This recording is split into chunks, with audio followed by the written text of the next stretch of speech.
Hello students, good morning. CND ह्या सब्जेक्टच्या under that is computer networking and data communication ह्या सब्जेक्टच्या under आपण टॉपिक नंबर 4 स्टार्ट करत आहोत ऑनलाईन. ओके, तर चॅप्टर नंबर 4चं नाव असणार आहे डेटा लिंक लेयर.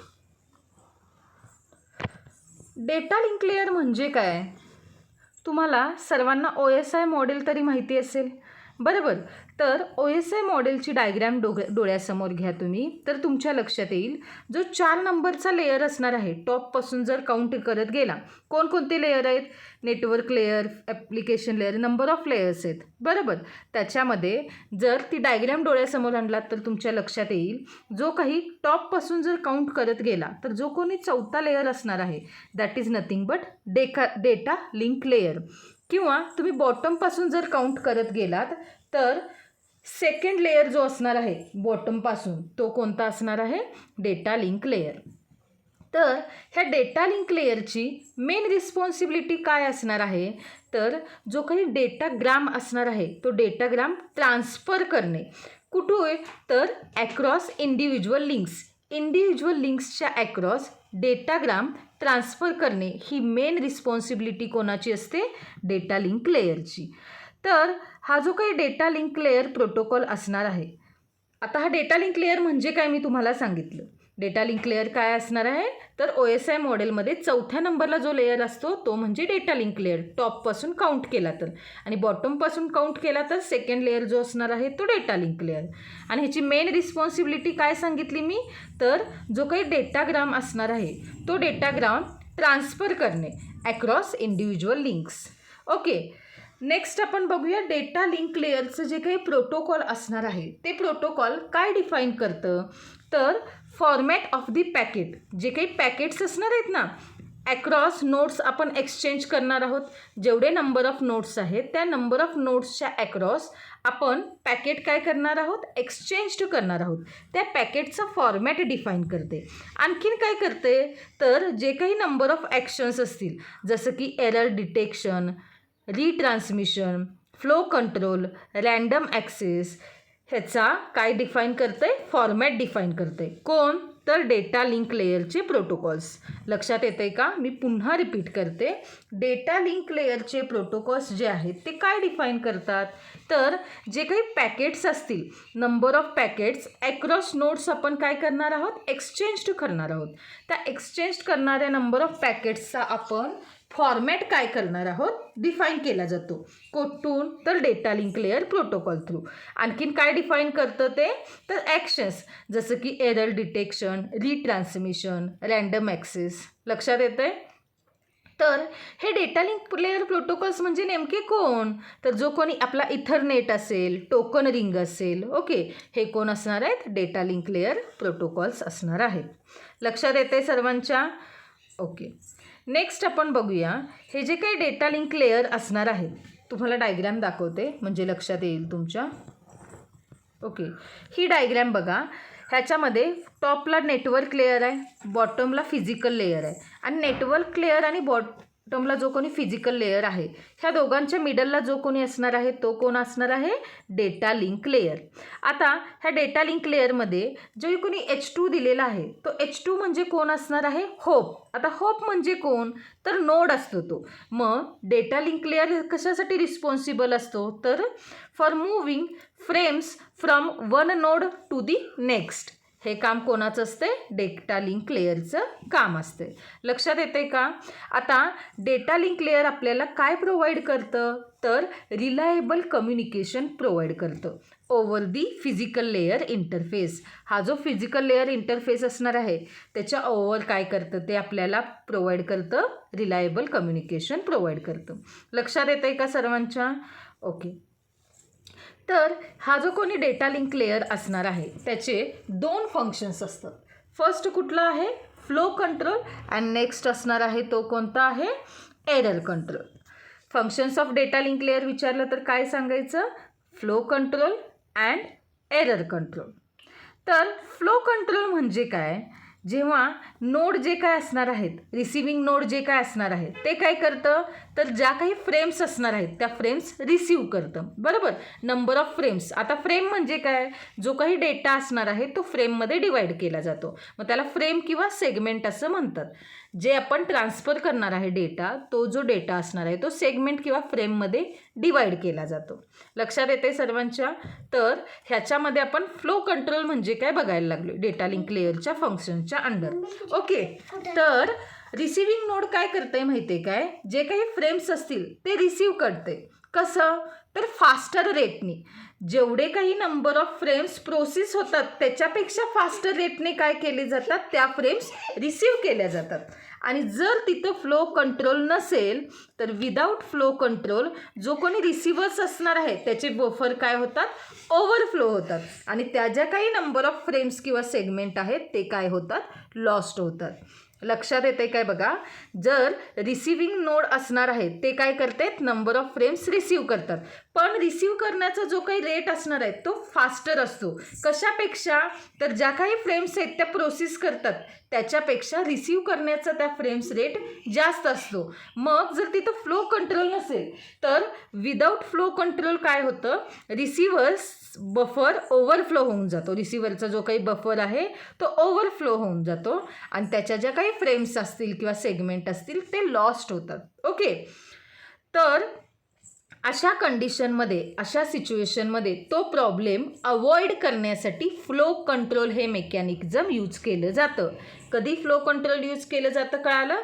आत्ता जी काही मी सिच्युएशन तुम्हाला सांगितली त्या कंडिशनमध्ये फ्लो कंट्रोल यूज केलं जातं. जेणेकरून तिथं काय अवॉइड होतं, तर to avoid faster transmitter from running a slow receiver.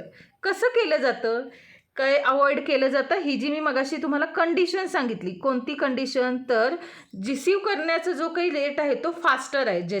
कशापेक्षा, तर जेवढ्या काही नंबर ऑफ फ्रेम्स आहेत त्या प्रोसेस करतात त्या रेटपेक्षा रिसीव्ह करण्याची जी काही फ्रेम्स आहेत तो रेट काय असतो, फास्टर असतो. मग अशा कंडिशनमध्ये जर तिथं फ्लो कंट्रोल नसेल तर जे काही सेगमेंट्स किंवा फ्रेम्स असतील ते काय होतात, लॉस्ट होतात, बफर ओव्हरफ्लो झाल्यामुळं. मग ही सिच्युएशन अवॉइड करण्यासाठी फ्लो कंट्रोल हे मेकॅनिझम यूज केलं जातं. तर तिथं काय केलं जातं, तर एक्स्ट्रा बीट काय केले जातात, प्रोव्हाइड केले जातात फ्लो कंट्रोलकडून. ओके, बफरिंगसाठी काय केलं जातं, एक्स्ट्रा बीट काय केले जातात, प्रोव्हाइड केले जातात फ्लो कंट्रोलकडून.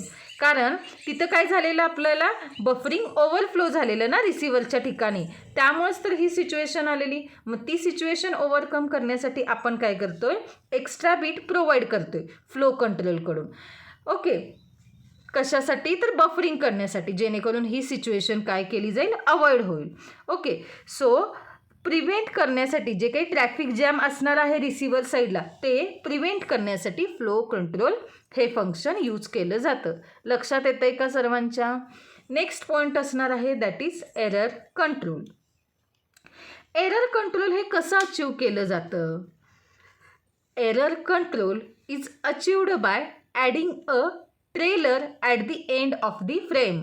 डायग्रॅममध्ये तुम्हाला दाखवलेलं बघा, ह्या साईडला एच होता आणि ह्या साईडला T. T is nothing but trailer आणि एच म्हणजे कोण, होप. होप म्हणजेच कोण, नोड असतो.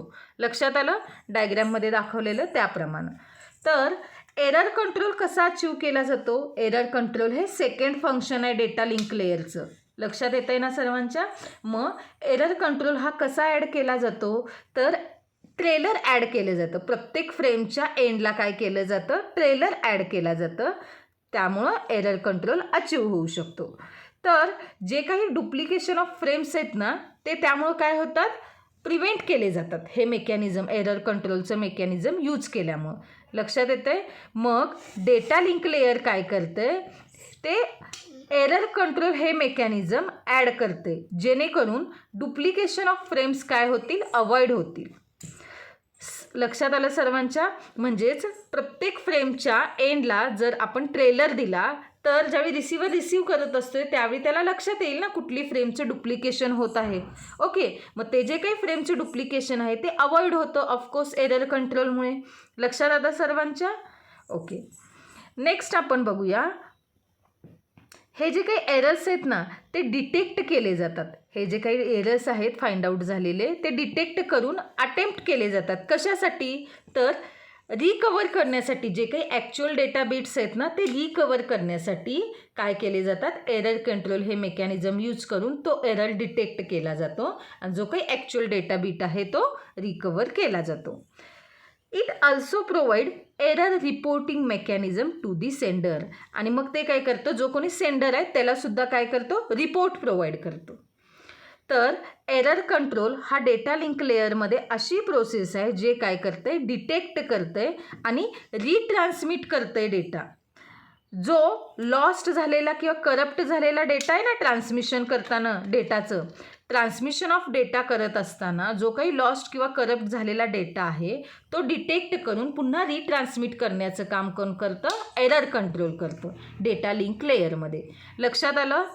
म्हणजेच एरर कंट्रोल हे जे काही फंक्शन असणार आहे डेटा लिंक लेअरमध्ये त्या फंक्शनचं ॲक्च्युअल काम काय असणार आहे, ही अशी प्रोसेस आहे जी काय करते, जेव्हा आपण ट्रान्समिशन ऑफ डेटा करत असतो डेटा लिंक लेअरमध्ये त्यावेळी जो काही एरर आहे तो म्हणजेच डिटेक्ट होतो, तो एरर डिटेक्ट झालेला काय केला जातो, ॲक्च्युअली पुन्हा ओरिजिनल डेटा मिळण्यासाठी तो रिट्रान्समिट केला जातो. मग काय जेणेकरून आपल्याला काय मिळतं, जो काही लॉस्ट किंवा करप्ट झालेला डेटा आहे तो आपल्याला पुन्हा मिळतो. लक्षात येतं आहे का? सो कोणतीही रिलायबल सिस्टीम जी असणार आहे त्या सिस्टीममध्ये काय केलं जातं, एरर कंट्रोल हे मेकॅनिझम यूज केलं जातं. कशासाठी? तर तो जो काही एरर आहे तो डिटेक्ट करून करेक्ट करण्यासाठी. लक्षात येतं?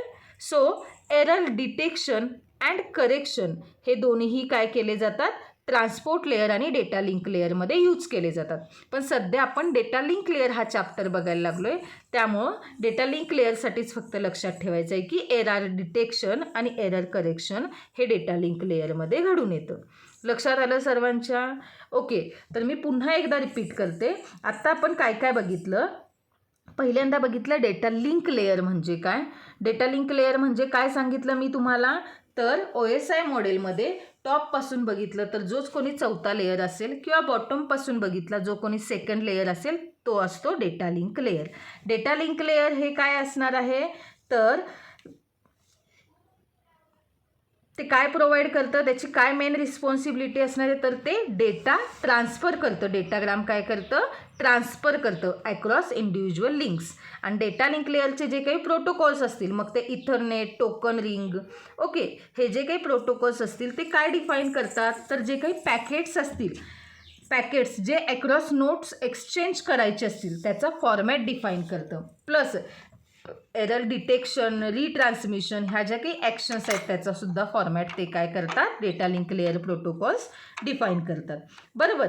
आणि डेटा लिंक लेअरचं मेन कॅरेक्टरिस्टिक्स मी काय सांगितलं, तर ते काय करतात, जे काही डेटाग्रॅम आहेत ते डेटाग्रॅम किंवा पॅकेट्स जे आहेत ते एक्सचेंज करतात ॲक्रॉस दी नोड्स. लक्षात येतं आहे? ओके, तर डेटा लिंक लेअर हा नेटवर्क लेअर आणि फिजिकल लेअर ह्याच्यामध्ये असणार आहे. आणि हा जो डेटा लिंक लेअर असतोय तो काय करतोय, फ्रेम्स मूव्ह करतोय एका नोड करून नेक्स्ट नोडकडे. आणि त्याचे दोन फंक्शन्स बघितलेले आपण, flow control and error control. Flow control म्हणजे काय सांगितलेलं मी, एक अशी सिच्युएशन असते जिथं जो कोणी रिसिविंग नोड्स असतोय तिथं ट्रान्समिट होताना डेटा जे काही रिसीव्ह करण्याचा रेट असणार आहे, फ्रेम्स रिसीव्ह करण्याचा रेट तो काय असतो, फास्टर रेट असतो. कशाच्या कंपॅरेटिव्हली, तर ज्या काही फ्रेम्स आहेत ते प्रोसेस करण्याचा जो काही रेट आहे त्याच्यापेक्षा रिसीव्ह करण्याचा रेट काय असतो, मॅक्झिमम असतो. मग अशा वेळी काय होतं, तिथं ज्या काही फ्रेम्स असतील त्या लॉस्ट होतात. कशामुळं, तर रिसिव्हरच्या साईडला बफर काय होतो, ओव्हरफ्लो होतो. मग ही सिच्युएशन अवॉइड करण्यासाठी आपण फ्लो कंट्रोल हे मेकॅनिझम यूज करतो. मग फ्लो कंट्रोल काय करतोय, एक्स्ट्रा बीट तिथं प्रोव्हाइड करतोय. कशासाठी, बफरिंगसाठी. कारण बफरिंग तिथं ओव्हरफ्लो झालेला होता रिसिव्हरच्या साईडला, त्यामुळं रिसिव्हर साईडला जे काही ट्रॅफिक जॅम झालेलं असतं ते प्रिव्हेंट केलं जातं, अवॉइड केलं जातं. नंतर आपण बघितलेलं एरर कंट्रोल. मग एरर कंट्रोल हे मेकॅनिझम कसं यूज केलं जातं, कसं अचीव केलं जातं, तर ट्रेलर ॲड केला जातो. प्रत्येक फ्रेमच्या एंडला ट्रेलर ॲड केला जातो, ज्यामुळं काय होतं, डुप्लिकेशन ऑफ फ्रेम्स होतं, ते डुप्लिकेशन ऑफ फ्रेम्स अवॉइड केलं जातं. ओके, म्हणजेच डेटा लिंक लेअरमध्ये एरर कंट्रोल हे मेकॅनिझम का ॲड केलं जातं, तर जे काही डुप्लिकेशन ऑफ फ्रेम्स आहे ते प्रिव्हेंट करण्यासाठी. लक्षात येते का सर्वांच्या?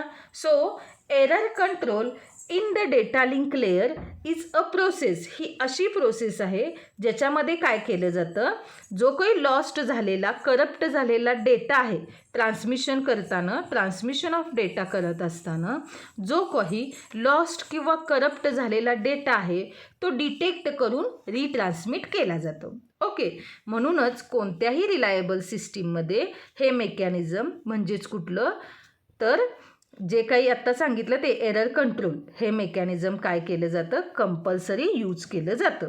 लक्षात आलं सर्वांच्या? ओके, त्याच्यानंतरचा पॉईंट असणार आहे तो असणार आहे टाईप्स ऑफ एरर्स. कोणकोणत्या टाईप्सचे एरर्स आहेत, तर फर्स्ट असणार आहे सिंगल बीट एरर आणि नेक्स्ट असणार आहे burst error. Single bit error म्हणजे काय, सपोज सेंडरनं एक डेटा ट्रान्सफर केला आहे, सेंडरनं एक ठराविक सेगमेंट्स किंवा फ्रेम्स ट्रान्सफर केलेत. ओके, तर जेव्हा सेंडर डेटा ट्रान्समिट करतो त्यावेळी ट्रान्समिट करत असताना डेटा त्यातल्या सिंगल बीटमध्ये जर चेंज असेल, समजा आता तुम्हाला बीटमध्ये ज्या काही व्हॅल्यूज आहेत ते तुम्हाला माहिती असेल, DTE हा तुम्हाला सेकंड इयरला सब्जेक्ट होता, त्याच्यामध्ये तुम्हाला बीट्स कसे असतात माहिती असते. 4 बीटच्या व्हॅल्यू काय असतात, 8 बीटच्या व्हॅल्यू काय असतात, बरोबर. तर सपोज सेंडरने 101 हे बीट सेंड केलं आहे, सेंडरने 101 हे बीट सेंड केलं आहे, बरोबर. आणि रिसिव्हरने रिसीव करताना कुठलं रिसीव केलं आहे, तर 100 हे बीट रिसीव केले. सेंडरनं सेंड करताना 101 हे बीट सेंड केलं आहे, मात्र रिसिव्हरनं ॲक्सेप्ट करताना 100 हे बीट काय केले, ॲक्सेप्ट केले. म्हणजे ह्याच्यामध्ये जो काही सिंगल बीट असणार आहे त्या सिंगल बीटमध्ये चेंज आहे, बरोबर. मग सिंगल बीटमध्ये जर चेंज असेल तर त्यावेळी त्याला काय म्हणतात, सिंगल बीट एरर. लक्षात आलं. आणि नेक्स्ट कुठला असणार आहे, बर्स्ट एरर. बर्स्ट एरर म्हणजे काय, सपोज 2 किंवा 2पेक्षा जास्त नंबर ऑफ बीट्स असतील सेंडरने सेंड केलेले, सेंडरने जर मॅक्झिमम डेटा सेंड केला आहे आणि त्याच्यामध्ये 2 किंवा जास्त बीटमध्ये जर चेंज असेल तर त्यावेळी त्याला काय म्हणतात, बर्स्ट एरर म्हणतात. लक्षात येते कोणकोणत्या टाईप्सचे एरर आहेत, सिंगल बीट एरर आणि burst error. Single bit error म्हणजे काय सांगितलं मी, सेंडर जो कोणी असणार आहे तो सेंडर काय करतोय, डेटा सेंड करतोय, त्यातल्या सिंगल बीटमध्ये जर चेंज करायचं असेल तर त्याला सिंगल बीट एरर म्हणतात. आणि बर्स्ट एरर म्हणजे काय, जेव्हा सेंडरने केलेला जो काही डेटा सेंड असतोय त्याच्यामध्ये मोर दॅन 2 बीटमध्ये जर चेंजेस करायचे असतील तर त्याला काय म्हणतात, बर्स्ट एरर असं म्हणतात. तर इथं आपलं 4th चॅप्टरचं फर्स्ट लेक्चर कंप्लीट होतं आहे. थँक्यू.